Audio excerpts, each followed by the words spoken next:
What's going on? We continue in the book, Destruction via the Mirror Image.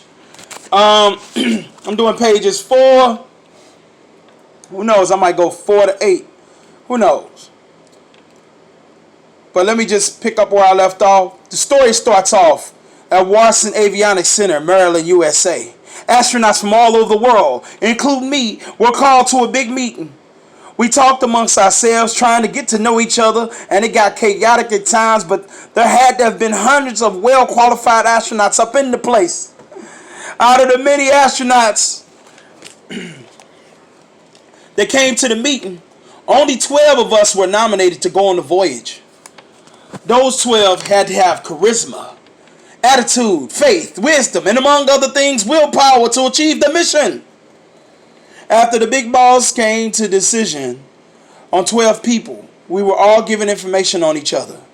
First, I met Washington Avionics supervisor, astronaut, and pilot, John Litzberger.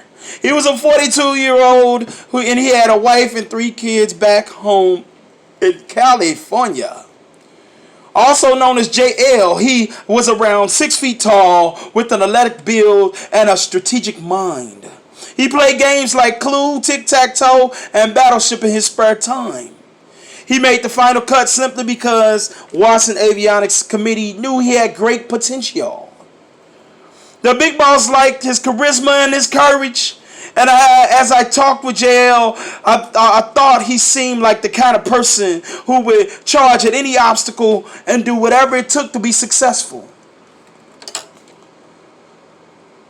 So since you made the final cut, and I made the final cut, who you think gonna be picked next? I asked him. I don't know, and I don't care, man. I just hope it's someone who will do their part in the job. That's all that matters, JL replied. I understand, I said calmly. JL's vita was impressive. He had done well in school and was considered a genius. He had always dreamed of becoming a great astronaut. He seemed like he would make a good leader. He had always admired the stars, the moon, and the planets in the solar system, and he was waiting, just waiting for the day he could get up close with them. Though he was one of the oldest going on the voyage, he was fit from years of working out. It didn't take me long to come to the conclusion that his skill and thought processes were phenomenal. The next person to be approved by the committee and assigned to a voyage did not always want to be an astronaut. In fact, he had originally wanted to be a biomedical engineer. His rap sheet says his name was Hayward Hidalgo, but he preferred to be called Hey Hey. He was from South Korea, a place where people were constantly trying to understand more using advanced technological endeavors and ideas. I read somewhere in South Korea, the engineers continuously played around with nuclear explosives and other dangerous explosive devices in an effort to learn more about them. Hey Hey was a 30-year-old computer expert who knew how to trigger devices for explosions.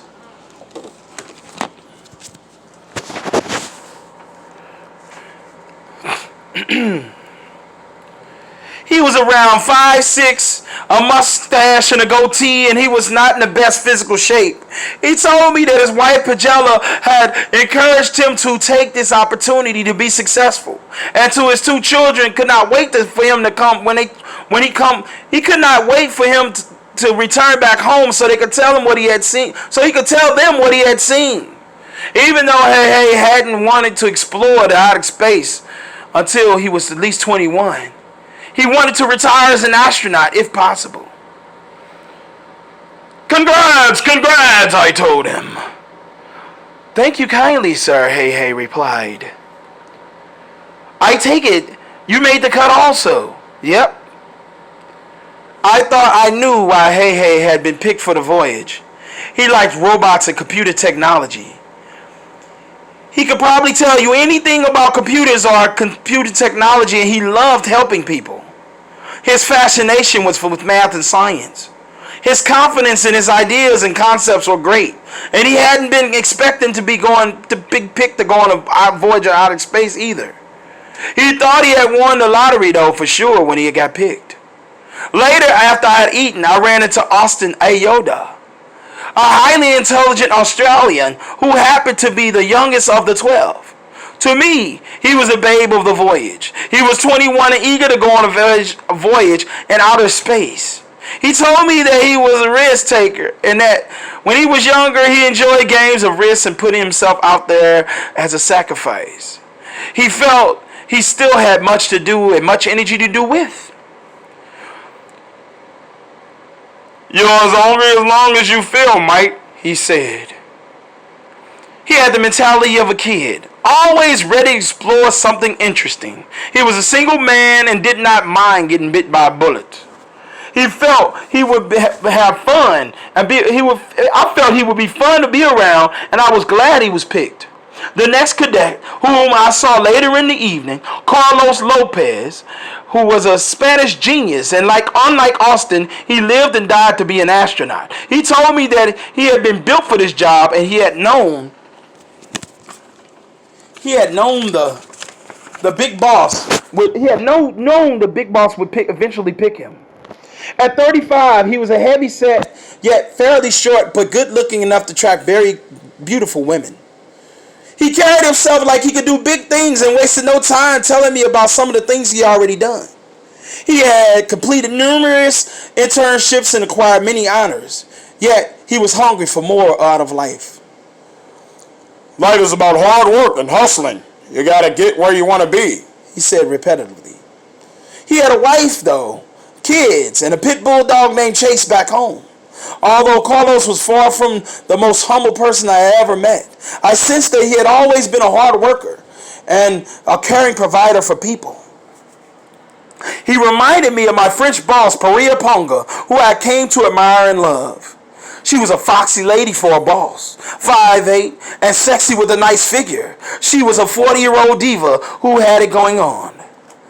When I finally caught up with her, I said, "You are a fine lady. I just bet you get all the men in high school." Huh. She laughed in a blushing manner. She treated all the other astronauts as if they were highly ranked as she was. She's much like Hey, wanting the astronauts to assume their rightful duties whenever plausible, so the voyage can be a success and nothing got chaotic. With all the turbulence and trauma on one face while being in outer space, she believed that astronauts should not grimace at all.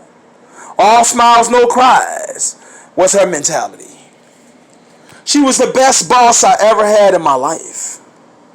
The next person I encountered after the meeting was Babatunde Alpha, the African who was known as B.A. He was a dark-skinned black man who loved mechanics. He was about 34, around 5'9", thin, and slightly muscular. He shared with me that he always wanted to see the stars close up, and he was excited about getting a chance to do so. He was a rookie astronaut, willing to learn and utilize his mechanical skills whichever way he could. He told me he was anxious to give this a shot. He still could not believe he was picked, though. He had known what it takes. He had known what it was like not to have an opportunity. So whenever it presented itself, he was determined to give his all and be successful at it. When he was a kid, he had lived off corn and other vegetables. He could not afford many things because he had to be responsible with finances. He later found a job in mechanics, and a short time later, he married a woman named Otoka. Together, they had 5 children. And then there was Nahafa Toyo, a Japanese astronaut who was well known for her knowledge in avionics and electrical circuits. She was 30 years old and adventurous. She looked like she could be a supermodel and certainly had the figure for it. Yet she was still single. Her boyfriend, she said, was the study of science. She had chosen this lifestyle because she said it kept her busy. As I listened to Nahafa talk about her life, I thought she was quiet, and then I remember how my granny used to tell me how she used to tell me, watch the quiet ones because they might shock you one day. That's my pause for station identification. I'm stopping right there at page 10. And we'll continue this on the next segment. Destruction via the mirror image, part 1.